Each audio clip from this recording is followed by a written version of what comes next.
They don't want you to know. They don't want you to even ask the questions. For generations, a quiet war has been waged in the shadows. Not for land, not for gold, for knowledge. This is not the kind of knowledge you find in a university library or a public archive. This is knowledge that could rewrite our understanding of physics, rewrite history, rewrite our place in the cosmos. Stories persist, whispered in hushed tones, written in documents quickly classified, about powerful secret groups. These groups, often the world's elite, are said to be hoarding advanced technology, suppressing truths that would shatter the foundations of society. It's a story of ultimate control. The prize isn't just wealth, it's the future of humanity.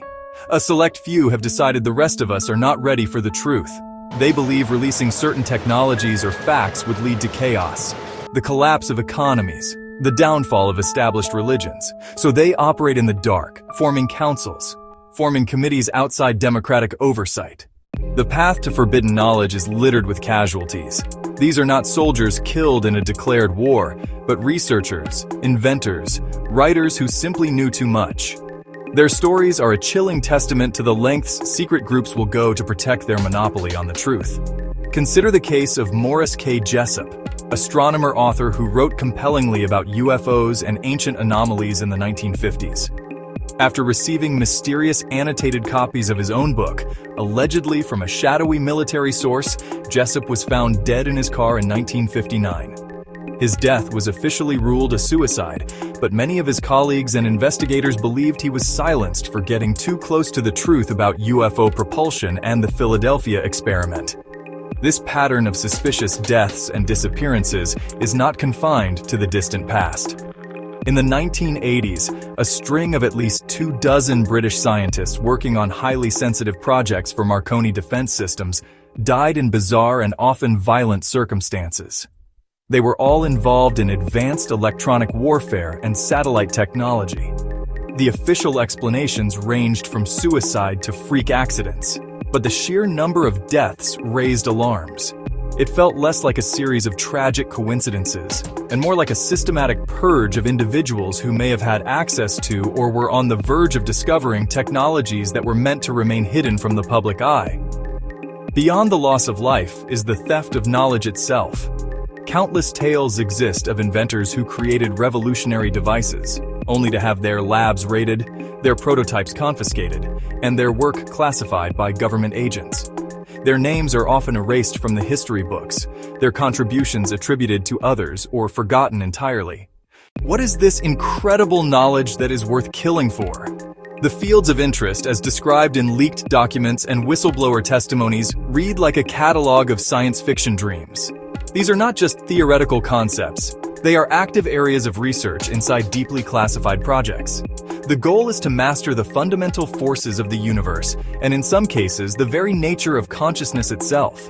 These secret sciences are the keys to unlocking ultimate power. The groups that pursue them are playing for the highest stakes imaginable. They're trying to become the masters of reality, moving beyond the slow pace of public science into astonishing possibilities. Anti-gravity wireless energy chemical transmutation, remote viewing genetic work, parapsychology and psychological optics. Each field breaks with mainstream science, where the known laws of physics are merely suggestions. The stories say much of this knowledge was reverse-engineered from recovered non-human technology. Artifacts and crashed vehicles are cited as the ultimate source, providing a shortcut to principles that would otherwise take centuries to learn. This alien technology is the ultimate prize, the foundation of a secret scientific empire. This vast and secretive research did not happen in a vacuum. It required organization, funding, and a structure that could operate across national borders, hidden from public scrutiny. Over the last century, a network of powerful groups appears to have been formed for this very purpose. These are not just think tanks or social clubs for the wealthy. Insiders claim they are the command and control centers for managing the UFO secret and its associated technologies. The story often begins in the early 20th century with organizations like the Round Table Groups, established in Britain and the United States, to promote Anglo-American influence across the globe. As the world grew more complex, so did the network. Following World War II, elite organizations like the Council on Foreign Relations, CFR, the International Bilderberg Group, while publicly they are forums for discussing global policy, researchers allege their inner circles serve a hidden function to coordinate a global response to the most sensitive secrets, including extraterrestrial contact. The narrative takes a darker turn in the Cold War era. A key document often cited is a supposedly leaked memo from 1952, NSC 5410. It allegedly authorized President Eisenhower to create a super-secret, above-top-secret committee to handle the alien problem. The committee was given the name Majority 12, MJ12. Its mandate covered every aspect: crash retrievals, scientific analysis, public disinformation, operating with a budget siphoned from other classified projects, completely off the books. The pursuit of forbidden knowledge was not limited to crashed saucers and advanced physics. A parallel effort was underway in a far stranger realm: the exploration of human consciousness. The same powerful backers who funded secret aerospace projects also poured money into esoteric and occult research. They understood that technology was only one part of the equation. The other was contact. They believed that certain individuals, through specific training and rituals, could act as living antennas, capable of communicating with the non-human intelligences behind the UFO phenomenon. These groups established headquarters and research centers in key global cities, known for their connection to finance and esoteric traditions such as New York, the City of London, and Geneva. Here, they ran highly structured programs designed to find and cultivate individuals with psychic potential. They used a combination of ancient and modern techniques to induce altered states of consciousness. This included intensive meditation practices, the use of guided audio recordings with specific frequencies and subliminal messages, and strict mental disciplines. In some of the more extreme circles, chemical aids were employed to break down the barriers of perception. The powerful psychedelic substance DMT, dimethyltryptamine, known as the spirit molecule, was allegedly used in controlled sessions. These were not recreational drug trips.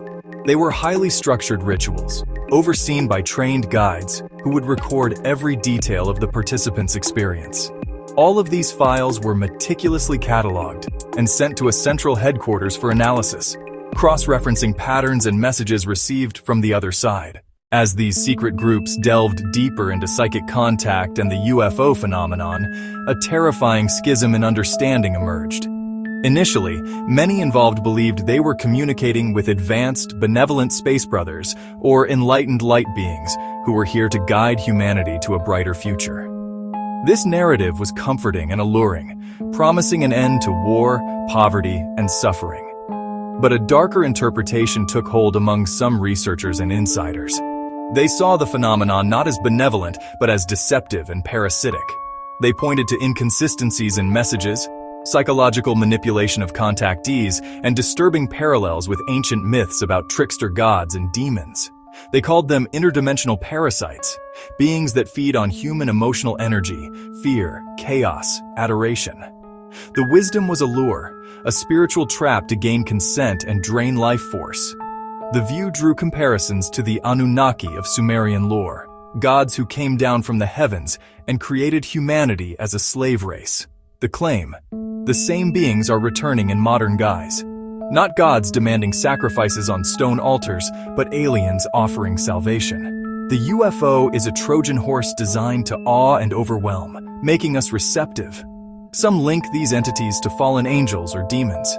It suggests powerful people for decades have been making pacts, unknowingly, perhaps knowingly. Not a door to heaven, but a cosmic cage. This entire sprawling narrative carries with it a stark and urgent warning. The promise of great power and rapid technological advancement is a temptation that has appeared again and again throughout human history. The stories warn that such gifts often come with a terrible price. Proponents point to the ruins of ancient civilizations as evidence. Ancient Mesopotamia, leaders received advanced knowledge in astronomy and agriculture from the gods, only for their societies to be consumed by brutal tyranny and ritual sacrifice. This pattern is not isolated. Babylon, Carthage, Aztec Empire, each rose to incredible heights of power, architecture, and organizational skill, only to collapse into bloodshed and tragedy. Today, are we repeating the same fatal mistake on a global scale? The stories of secret societies gaining access to UFO technology mirror these ancient warnings with terrifying precision.